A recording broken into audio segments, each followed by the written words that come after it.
बिस्मिल्लाहिर्रहमानिर्रहीम। अस्सलाम वालेकुम डियर स्टूडेंट्स। आज हम लेक्चर नंबर 7 पढ़ेंगे जो कि ऑपरेशन और फंक्शन से मुताबिक है।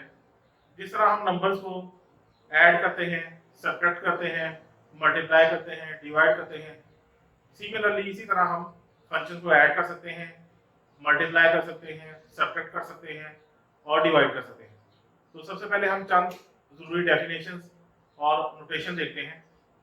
हमारे पास let f and g be two functions, f और g अगर दो फंक्शन हो, we define their sum, difference, product and quotient as follows। तो हम उसका जो है sum, difference, product और quotient जो है वो इस तरह डिफाइन करेंगे। सबसे पहले हम ऐसे डिफाइन करेंगे कि f plus g of x is equal to f of x plus g of x। Simply हम ये करना है कि हमने इन दोनों फंक्शंस को ऐड कर देना है। सब्ट्रैक्शन में भी ऐसे ही करना है, दोनों फंक्शंस को हमने सब्ट्रैक्ट कर देना है और मल्टीप्लिकेशन में भी दोनों फंक्शंस को अलग अलग जो है वो मल्टीप्लाई कर देना है और क्वेश्चन में यानी डिवीजन में भी हमने उनको डिवाइड कर देना है।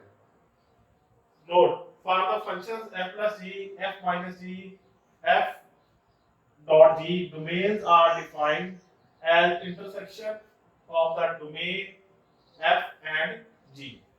तो हमारे पास जो f plus g, f minus g और f dot g की जो डोमेन होगी, हम f की डोमेन निकालेंगे, g की निकालेंगे और इन दोनों का इंटरसेक्शन ले लेंगे। तो इन दोनों का जो इंटरसेक्शन होगा वो हमारे पास इन तीनों फंक्शंस की डोमेन होगी। जबकि क्वोशिएंट की जो डोमेन है वो भी इंटरसेक्शन होगी, लेकिन उसमें से हम वो पॉइंट एक्सक्लूड कर देंगे जहां पे g of x 0 होता है। यानी जो पॉइंट पुट करने से g of x 0 आ जाए उसको उन पॉइंट में हम डोमेन में शामिल नहीं करेंगे, क्योंकि अगर 0 बटे में आ जाए तो फिर ये फंक्शन अनडिफाइंड हो जाता है। अब कुछ नोटेशन है हमारे पास। अगर f स्क्वायर ऑफ x लिखा हो तो इसका मतलब है कि f को जो है हमने ट्वाइस जो है ना वो मल्टीप्लाई करके लिखना है कि f into f of x equal to f of x dot f of x। इसी तरह अगर पावर n है तो हम इसको n टाइम प्रोडक्ट में लिख सकते हैं। मिसाल के तौर पे sin x स्क्वायर है तो this is equal to sin square x। अब हम फंक्शन के ऑपरेशन कुछ एग्जांपल देखेंगे और उनकी डोमेन फाइंड करेंगे। हमारे पास पहली एग्जांपल है f of x is equal to x square and g of x is equal to x। तो हमने इसका सम करना है और डोमेन निकालना है। तो f plus g of x is equal to f of x plus g of x। ये हमने सम को डिफाइन किया था अभी कि f plus g का सम जो है वो इन दोनों को सिंपली ऐड कर देना है। तो x square plus x। अब हम क्या करेंगे, पहले f की डोमेन निकालेंगे फिर g की। तो f की डोमेन जो है वो तमाम रियल नंबर्स है और इसको हम यूं लिखते हैं माइनस इनफिनिटी से प्लस इनफिनिटी तक। इसी तरह g की जो डोमेन है वो भी तमाम के तमाम रियल नंबर है, इसमें हम तमाम रियल नंबर जो है वो पुट कर सकते हैं। तो इसकी डोमेन भी माइनस इनफिनिटी से प्लस इनफिनिटी है। तो जब हमने डोमेन f प्लस g की निकाली है तो इन दोनों का इंटरसेक्शन लेंगे, क्योंकि दोनों सेम है। अगर दो सेट सेम हो तो उनका इंटरसेक्शन भी वही सेट आता है। तो f प्लस g की जो है वो डोमेन माइनस इनफिनिटी से प्लस इनफिनिटी है। सेकंड एग्जांपल हमारे पास है f of x है 1 plus x minus 2 square root और g of x है x minus 1। तो पहले हम बाय डेफिनेशन को ऐड करेंगे। तो जब ऐड करेंगे तो पहले f of x की वैल्यू लिखी, फिर g of x की। तो ये -1 से +1 कैंसिल हो गया, बाकी हमारे पास x plus x minus 2 square root ये बच गया। अब हमने इसकी डोमेन निकालनी है, तो सबसे पहले डोमेन लिखेंगे हम f की। तो f की डोमेन यहां देखें, स्क्वायर रूट के अंदर हम x की वैल्यू जो है वो 2 मिनिमम जो है वो 2 पुट कर सकते हैं, क्योंकि अगर 2 से छोटी वैल्यू पुट करेंगे तो स्क्वायर रूट के अंदर नेगेटिव साइन आ जाएगा, जिससे ये इमेजिनरी बन जाएगा। तो इसलिए इसकी डोमेन जो है 2 से स्टार्ट होगी और 2 से ऑनवर्ड जितने बड़े नंबर है वो हम यहां दर्ज कर सकते हैं। तो इसकी डोमेन बनेगी 2 से प्लस इनफिनिटी तक। g की जो डोमेन है ये माइनस इनफिनिटी से प्लस इनफिनिटी बनेगी, क्योंकि यहां हम कोई भी नंबर दर्ज कर सकते हैं। तो अब हमने डोमेन निकाल लिया प्लस g की, तो इन दोनों का इंटरसेक्शन ले लेंगे। ये सेट क्योंकि छोटा सेट है, ये बड़ा है, तो इंटरसेक्शन में जो छोटा सेट है वो आ जाता है। तो f प्लस g की जो डोमेन है वो 2 टू प्लस इनफिनिटी। इस तरफ हमने ये जो छोटी ब्रैकेट लगाई है ये ओपन इंटरवल को ज़ाहिर करती है, यानी इनफिनिटी इसमें शामिल नहीं है, जबकि 2 जो है वो इसमें शामिल है। अब एक एग्जांपल प्रोडक्ट की भी देख लेते हैं। हमारे पास f ऑफ x है 3 स्क्वायर रूट x और g ऑफ x है स्क्वायर रूट x। इनकी हमें प्रोडक्ट निकालनी है और उसकी डोमेन निकालनी है। तो पहले हमने इसको मल्टीप्लाई किया f of x equal g of x, तो स्क्वायर रूट से मल्टीप्लाई होने के बाद जो है वो स्क्वायर रूट खत्म हो जाएगा, तो 3x आंसर आ जाएगा। अब हम डोमेन निकालेंगे f की, क्योंकि स्क्वायर रूट है तो स्क्वायर रूट की हमेशा जो डोमेन है, अगर x जो है सिंपली स्क्वायर रूट के अंदर है तो 0 से स्टार्ट होगी, क्योंकि यहाँ हम नेगेटिव नंबर पुट नहीं कर सकते। और आप जानते हैं कि डोमेन क्या होती है, वो तमाम वैल्यूज जो हम फंक्शन के अंदर दर्ज कर सकते हैं जिससे फंक्शन अनडिफाइंड या इमेजिनरी ना हो, वो डोमेन होती है। तो यहाँ हम 0 से स्टार्ट होंगे और प्लस इनफिनिटी तक इसमें नंबर दर्ज कर सकते हैं। इसी तरह जी ऑफ एक्स भी वही फंक्शन है तकरीबन, तो इसकी भी जो है डोमेन 0 से प्लस इनफिनिटी होगी। अब हमने f प्लस g की डोमेन निकालनी है, तो दोनों का इंटरसेक्शन लेंगे, दोनों सेट सेम है तो लिहाजा डोमेन जो है वो 0 से प्लस इनफिनिटी आ जाएगी। यहाँ एक बात जो है वो नोट करने के काबिल है, तो ये 3x है, अगर सिंपली वैसे इसकी हम डोमेन देखें तो वो तमाम रियल नंबर है, यानी माइनस इनफिनिटी से प्लस इनफिनिटी आती है। लेकिन हमने जो है, क्योंकि ये प्रोडक्ट के जरिए हमारे पास 3x आया है, तो हम जो है जब इसकी डोमेन लिखेंगे तो हम इसको क्लियर करेंगे। किस तरह कि हम लिखेंगे कि f dot g into x is equal to 3x, और x हमारे पास जो है वो तमाम पॉजिटिव वैल्यू है, क्योंकि ये दोनों फंक्शन जो है वो पॉजिटिव वैल्यू पे डिफाइंड है। तो 7x greater than equal to 0 लिखेंगे तो फिर ये हमारी जो है ना वो डोमेन क्लियर हो जाएगी। अदरवाइज जो है हो सकता है कोई समझे कि इसकी डोमेन जो है वो माइनस इनफिनिटी से प्लस इनफिनिटी बन रही है। अब हम फंक्शन का एक और ऑपरेशन जो है वो पढ़ेंगे जिसे कंपोजिशन कहते हैं। तो सबसे पहले कंपोजिशन की डेफिनेशन देखेंगे।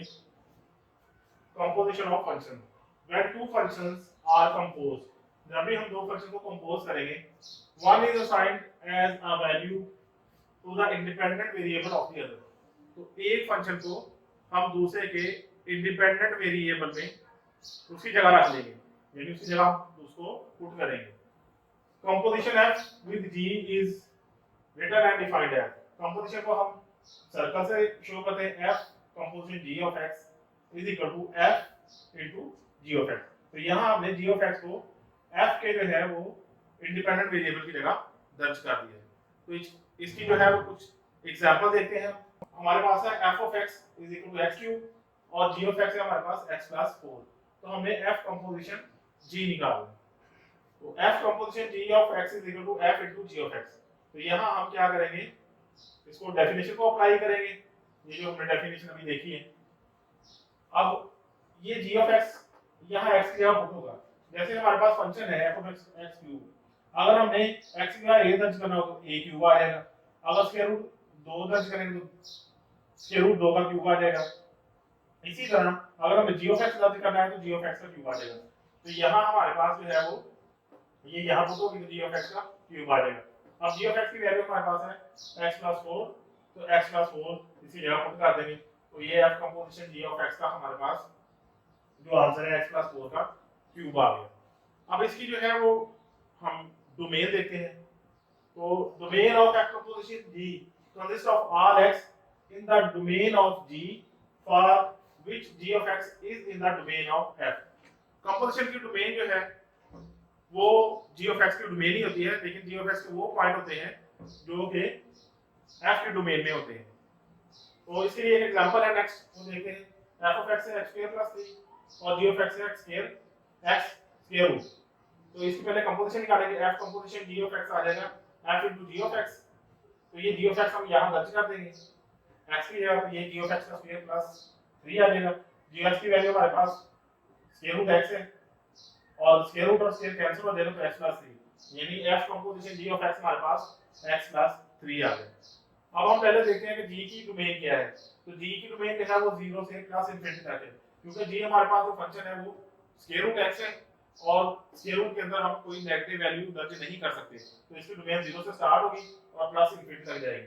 जबकि हमारे पास जो f of x है इसमें हम तमाम रियल नंबर्स दर्ज कर सकते हैं, तो इसकी डोमेन तमाम रियल नंबर यानी माइनस इनफिनिटी से प्लस इनफिनिटी होगी। अब हमने f कंपोजिशन g की डोमेन निकालनी है। तो domain of f composition g of x consists of all x in 0 infinity such that g of x lie in minus infinity to plus infinity। तो जो x की डोमेन जो है ना इसके तमाम पॉइंट्स होंगे जो कि इस डोमेन के अंदर लाई करेंगे, तो ये सारे के सारे पॉइंट इसके अंदर मौजूद है, तो लिहाजा इसकी डोमेन भी जो है वो f कंपोजिशन g की वो 0 से प्लस इनफिनिटी होगी। अब हम फंक्शन की डीकंपोजिशन देखेंगे। जैसे हमने किसी फंक्शन को दो फंक्शंस को कंपोज किया था, इसी तरह हम किसी भी फंक्शन को दो या उससे ज्यादा सिंपल फंक्शन की शक्ल में डीकम्पोज कर सकते हैं। तो हमारे पास पहली एग्जांपल है h of x is equal to x plus 1 whole square. तो हम ये करेंगे कि ये जो अंदरूनी फंक्शन है इसको हम f ऑफ x कह देंगे और g ऑफ x जो है उसको हम इसको x से रिप्लेस करके ऊपर स्क्वायर लगा देंगे। तो h ऑफ x बन जाएगा हमारा g into f of x। यहाँ आप f ऑफ x की ये वैल्यू पुट करें और फिर इसको g में पुट करें तो दोबारा यही बन जाएगा। एक और एग्जांपल से इसको देखते हैं। x स्क्वायर प्लस 1 पावर 10 है, तो इसको हमने डीकंपोज करना है दो फंक्शन में। तो हम इसको लिख सकते हैं x square plus 1 whole square power 5 और ये बराबर लिख सकते हैं f into g of x। इसमें जो g ऑफ x है ये जो इनर फंक्शन है इसको लिखेंगे और f ऑफ x जो है उसको जो आउटर फंक्शन है वो लिखने का तरीका ये कि इसको जो इनर फंक्शन है x से रिप्लेस कर दें और पावर 5 ऐसे लिख दें। तो ये हमारा g ऑफ x और f ऑफ x बन गया। यानी x स्क्वायर प्लस 1 पावर 10 जो है इन दो फंक्शन की डीकंपोजिशन में लिखा जा सकता है। इसको एक और तरीके से भी हम लिख सकते हैं। x स्क्वायर प्लस 1 पावर 10 को हम लिख सकते हैं x square plus 1 power 3 4 power 10 over 3, क्योंकि अगर 3 से 3 को हम कैंसिल कर दें तो पावर 10 ही बचेगी। अब ये जो इनर फंक्शन है इसको हमने g ऑफ x कह देना है और जो आउटर फंक्शन है उसको हमने f ऑफ x कह देना है। इसको हमने g ऑफ x कह दिया x स्क्वायर प्लस 1 पावर 3 और आउटर फंक्शन बनाने का तरीका ये है कि इसको आप सारे को x से रिप्लेस कर दें और ये पावर ऊपर लिख दें। तो ये हमारा g ऑफ x और f ऑफ x बन गया और इसकी जो है डीकंपोजिशन वो करेंगे f into g of x।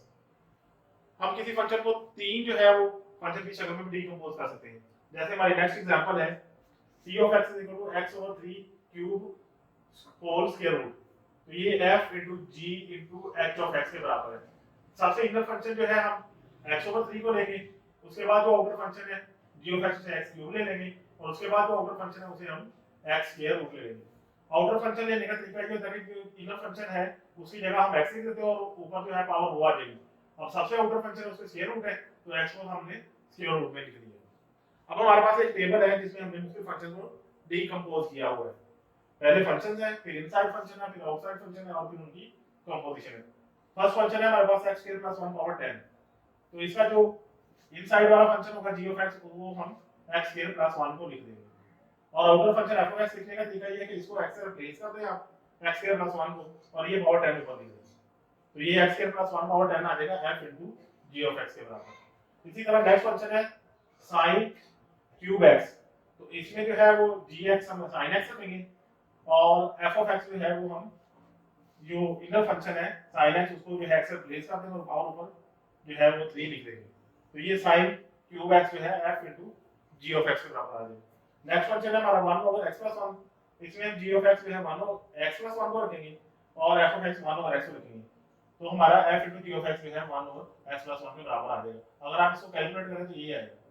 और नेक्स्ट लास्ट पे है sin x पावर 5। तो इसमें जो है inside function g of x x power 5 को रखेंगे और f ऑफ x को tan x रखेंगे। तो tan x power 5 is equal to f into g of x के बराबर आ जाएगा। तो एक फंक्शन को हम किसी भी तरीके से 2 या 3 की शक्ल में डीकंपोज कर सकते हैं। अब हम फंक्शन की कुछ क्लासिफिकेशन पढ़ेंगे। तो हमारे पास सबसे पहले है constant function. These functions assign the same number to every x in the domain. For example, f of x is equal to 2. हमारे पास f of x is equal to 2 ये कांस्टेंट फंक्शन है। इसमें हम डोमेन में जो भी दर्ज करेंगे तो कांस्टेंट फंक्शन चेंज नहीं होगा, वही आएगा। यानी 1 पुट करें x का क्योंकि यहाँ x है नहीं तो 2 ही आएगा। -7 पुट करेंगे तब भी 2 ही आएगा। 10 पुट करेंगे तब भी 2 आएगा। तो कांस्टेंट फंक्शन वो है जिसमें हम डोमेन जो है जो मर्जी दर्ज कर दें वो चेंज नहीं होता। फिर है मोनोमियल फंक्शन। मोनोमियल फंक्शन जो है वो इस तरह का होता है कि उसमें एक ही टर्म होती है c x पावर n। इसमें c जो है वो कांस्टेंट होगा और n जो है वो नॉन नेगेटिव इंटीजर होगा। ये n जो है वो नॉन नेगेटिव इंटीजर, इसको जरा आपने जो है वो गौर से देखना है। For example 2x power 5 square root 3x power 55। तो देखिए जो x की पावर है ये नॉन नेगेटिव इंटीजर है तो ये मोनोमियल फंक्शन है। ये दो फंक्शन जो मैंने लिखे हैं 4x पावर -4 और 5x पावर 3/2 ये दोनों मोनोमियल फंक्शन नहीं है। उसकी वजह यह है कि जो x की पावर है वो नॉन नेगेटिव इंटीजर नहीं है, इसमें नेगेटिव इंटीजर है और इसमें फ्रैक्शन में दी हुई है। इसके बाद हमारे पास पॉलिनोमियल फंक्शन है। इस टाइप के जितने भी फंक्शन है 4x4 + 3x² + 1 17 -4 और 3x², ये सारे के सारे जो हैं वो पॉलिनोमियल फंक्शंस हैं। इसमें भी जो पावर है वो नॉन नेगेटिव इंटीजर होगी और जो कोफिशिएंट है ये कांस्टेंट्स होंगे। इसको जनरली हम यूं लिख सकते हैं पॉलिनोमियल को f of x is equal to a0 plus a1x a2x square plus so on plus an x power n। तो ये हमारे पास पॉलिनोमियल है और इसमें जो a0 a1 a2 ये सारे के सारे कांस्टेंट हैं और ये जो x की पावर है 1 2 3 और ये n ये सारे के सारे नॉन नेगेटिव इंटीजर्स होंगे। अब हम इस पूरे लेक्चर की जो है वो समरी देख लेते हैं।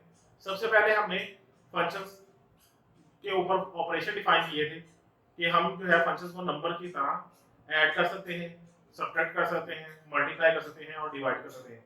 फिर हमने कंपोजिशन डिफाइन की थी कि f कंपोजिशन g जो है वो हमारे पास f into g of x के बराबर होगा।